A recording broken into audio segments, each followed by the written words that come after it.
So you might use something like Mockup or Figma to generate a GUI and how it looks.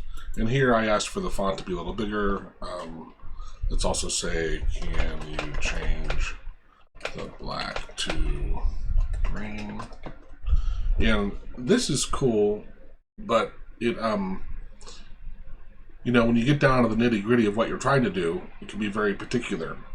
So one way you can do is, after it generates this, you could take the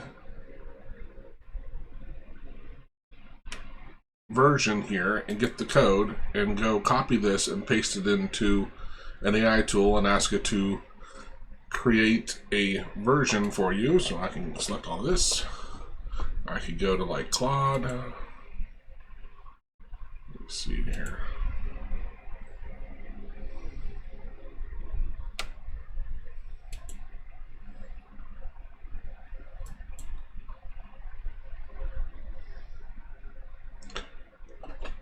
This.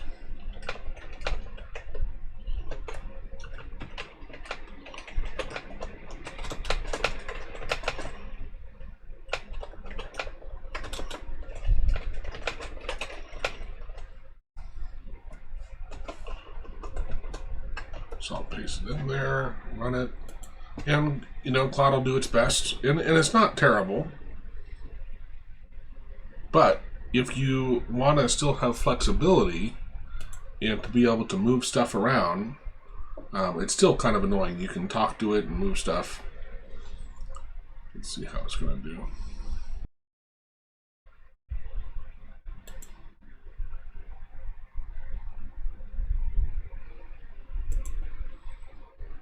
I'll just run it from here. There we go. So that's not bad. But then now, what if I want to move some stuff around? So an alternative, and I'll just do this. I'm going to grab a screenshot from here, and I'm going to come to Canva, and I'm going to paste it into Canva.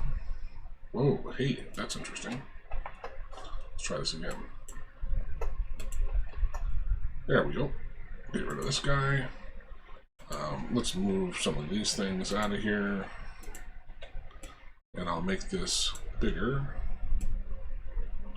There we go. Now what you can do is select your image, hit edit, go down to magic layers, and now it's going to take this, and this is the magic, and I don't know of any other AI that's doing this as of now, but I think they'll all be borrowing it soon, is you can use Canva to create layers for each of these things. And you can do this with people and other stuff too. I just thought for GUIs it'd be incredibly helpful to have a template, and now I can move these things individually. I could even make them bigger, right? Move them around, get them how I want them. And so much easier to do what you want, right? Then of course you could take this back and even say, let's say for some reason I wanted it to look that weird. I'll go back to Claude.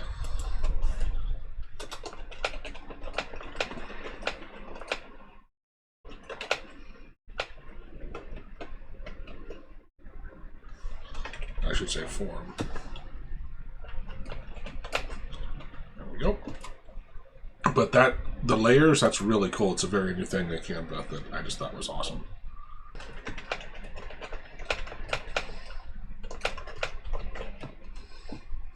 So it was asking, hey, I just did this. Are you sure? Yeah, I'm sure. I probably should have started a new conversation. So now I was going to look at them. Oh, yeah, I can see there's differences. Yeah. No kidding.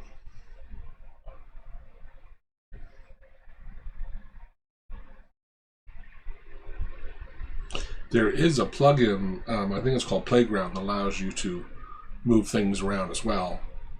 I'm not using the browser anymore. I'm usually using VS Code for using Claude Code, but I don't know if I can access it from here. But I think it would work somewhat similar and allow me to change colors and size of font and things. There we go. I'll download this guy. Let's see, is that still running?